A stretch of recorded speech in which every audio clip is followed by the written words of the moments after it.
GCash Pira Outlet, advantage and disadvantages.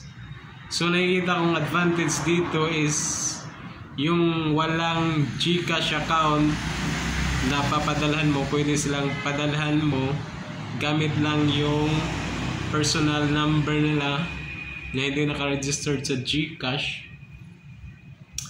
At other services like conversion of G-Gibbs and G-Credit, pwede mo siyang i-convert sa GPO. Yun lang. At yung disadvantages niya is pagpasok mo ng pera doon sa GPO is may bayad kasi. At sa paglabas mo rin, payout is mayroon. At medyo hassle siya dahil parang yung system niya is hindi rin ma-open kaagad.